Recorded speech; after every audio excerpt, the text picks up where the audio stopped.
Baik, kita mulai nggih belajar. Ini malam hari ini kita belajar hedonisme. Ini rasanya istilah ini istilah yang kesannya agak negatif. Kalau teman-teman disebut hedon kan rasanya apa iya Pak saya itu. Padahal mungkin ya hedon gaya hidup teman-teman. Apa hedon itu mesti matre, mesti yang sifatnya hura-hura, foya-foya apa itu atau seperti apa? Malam hari ini kita belajar ya. Bagaimana ideal yang diinginkan dari gaya hidup hedon ini, yang dikenal kalau di filsafat namanya hedonisme. Baik, bismillah kita mulai pelajaran kita. Ini pelajaran beneran. Mungkin ada yang mahasiswa baru ya, kita latihan kuliah. Bismillah kita mulai. Hedon itu secara umum biasanya didefinisikan pandangan bahwa hidup ini untuk senang-senang. Jadi pandangan bahwa nilai yang namanya kesenangan itu yang paling penting dalam hidup ini. Jadi kalau ada orang bilang misalnya urip pisan kok sumpek, yuk seneng-seneng yuk, itu sebenarnya ideologi semacam ini. Jadi alasannya itu disebut hedonisme itu. Kata-kata hedonisme itu ya dari bahasa Yunani, hedonismos, yang akar katanya hedon, itu kesenangan. Jadi seorang hedonis itu orang yang hidup pokoknya nyari seneng saja, tidak mau tidak seneng.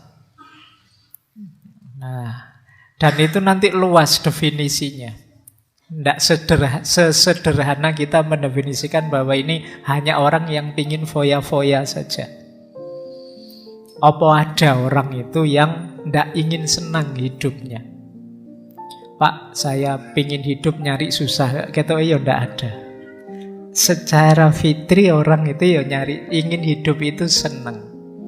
Hanya saja nanti definisinya tentang senang, jangkauan kesenangan yang dia inginkan mungkin beda. Jadi itu akar katanya. Nanti ada lawan katanya. Kalau hedonisme itu lawan katanya hedonfobia. Hedonfobia itu kebalikannya anak-anak hedon ini. Kalau hedonfobia itu orang yang takut dengan kesenangan. Mungkin ada ya orang yang kalau pas seneng-seneng dia malah khawatir. Wah, ini aku lagi seneng ini, biasanya sebentar lagi susah ini, karena hidup ini muter. Jadi dia tidak bisa menikmati. Waktunya bahagia dia malah sedih. Kenapa kok sedih? Pak, setelah bahagia itu kan biasanya kesedihan, Pak. Jadi saya tidak terlalu bisa menikmati seneng-seneng ini, karena pasti nanti hasil akhirnya ya nanti sedih lagi. Yang lain ketawa dia nangis. Atau kalau ada teman-teman mau ketawa, wah kamu ketawanya keras sekali, ingat-ingat saja nanti sebentar lagi mesti nangis. Nah, ada kan yang pakai teori itu. Ini jenis hedonfobia. Atau ada orang yang memang tidak bisa ngalami seneng, namanya anhedonia. Anhedonia itu orang yang tidak bisa senang. Dia tidak peka terhadap kesenangan. Jadi misalnya, sampean itu juara loh, mbok seneng tuh. Oh iya toh, juara itu harus seneng ya. Nah, itu anhedon namanya. Jadi orang yang tidak bisa ngalami seneng. Ya mungkin pakai bahasa agama, mungkin orang yang sulit bersyukurnya. Hari ini mungkin banyak juga orang yang tipe-tipe anhedon ini.